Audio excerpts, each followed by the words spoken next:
হিন্দু ধর্মে পূজার্চনা ও জ্যোতিষের নানান উপায় লবঙ্গের ব্যবহার লক্ষ্য করা যায়। জ্যোতিষে লবঙ্গকে অধিক গুরুত্বপূর্ণ মনে করা হয়। বাস্তুশাস্ত্র অনুযায়ী জীবনের সুখ, সমৃদ্ধি ও অর্থলাভের জন্য লবঙ্গ ব্যবহার করা হয়। তো আজকের ভিডিওতে লবঙ্গের সঙ্গে জড়িত কিছু বাস্তু উপায় সম্পর্কে আলোচনা করব। তার আগে একটাই অনুরোধ, ভিডিওটি ভালো লাগলে অবশ্যই লাইক, কমেন্ট এবং শেয়ার করবেন।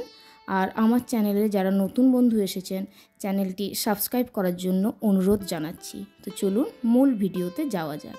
তো প্রথমেই বলবো, পরিবারের কোনো সদস্য যদি বারবার অসুস্থ হয়ে পড়ে বা পারিবারিক কলহ বা ঝগড়া লেগে থাকে বা বাড়িতে কোনো নেতিবাচক শক্তি অনুভব করেন, তাহলে লবঙ্গ দিয়ে উপায় করতে পারেন। একটি চাটু নেবেন, তাতে 7 থেকে 8টি লবঙ্গ রেখে পুড়িয়ে নেবেন এবং বাড়ির কোনায় কোনায় সেগুলি রেখে দিতে হবে। এর প্রভাবে বাড়িতে ইতিবাচক শক্তির বৃদ্ধি ঘটবে এবং নেতিবাচক শক্তি দূর হবে। নেক্সট বলবো, হিন্দু ধর্মে পূজার্চনায় লবঙ্গের ব্যবহারও লক্ষ্য করা যায়।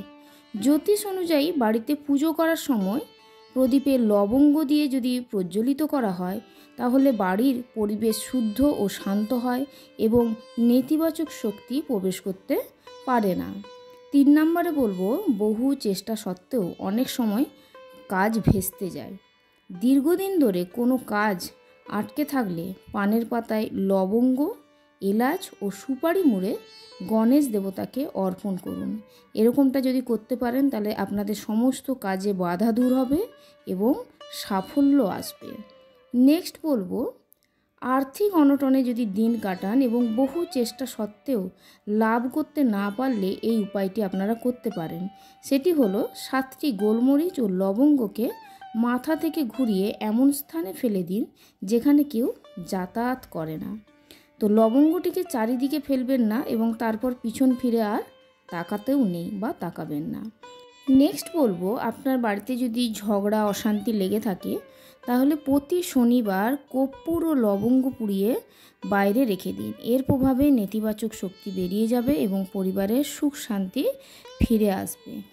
6 নম্বরে বলবো, বাড়ি থেকে নেতিবাচক শক্তি দূর করার জন্য শনিবার অথবা রবিবার সন্ধেবেলা 5টি লবঙ্গ, 3টি কর্পূর ও 3টি বড় এলাচ নিয়ে পোড়ান। তারপর সেভাবেই সারা ঘরে সেটি দেখাতে হবে বা ঘুরিয়ে নিতে হবে। ভালোভাবে পুড়ে গেলে এর ছাই প্রবেশদ্বারে ছড়িয়ে দিতে পারেন অথবা জলের সঙ্গে ছাই মিশিয়ে প্রবেশদ্বারে সেই জলটি ছিটাতে পারেন। এর ফলে বাড়িতে উপস্থিত নেতিবাচক শক্তি দূর হবে এবং ইতিবাচক শক্তি ঘরে প্রবেশ করবে। এরপর 7 নম্বরে বলবো, যদি কারো কোষ্ঠীতে রাহু ও কেতু অনুকূল পরিস্থিতিতে না থাকে, তারা শনিবার লবঙ্গ দান করতে পারেন।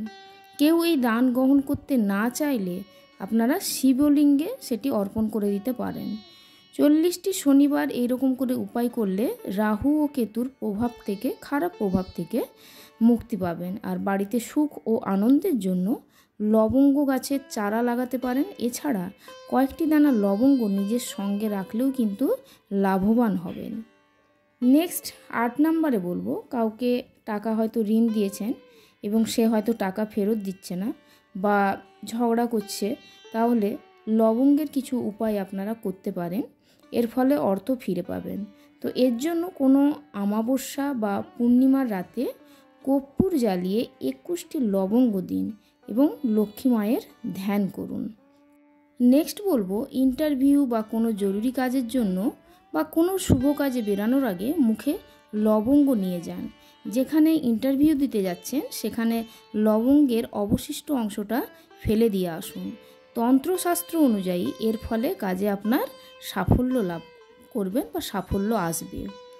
এবার লাস্ট পয়েন্ট বা নেক্সট পয়েন্ট, পরিশ্রম সত্ত্বেও যদি ফল না পান বা না মেলে ফল, তাহলে মঙ্গলবার বজরংবলীর মূর্তির সামনে সর্ষের তেলের প্রদীপ জ্বালান বা প্রজ্বলিত করুন। সেই প্রদীপে 2টি লবঙ্গ দিন, তারপর হনুমান চালিসা পাঠ করুন।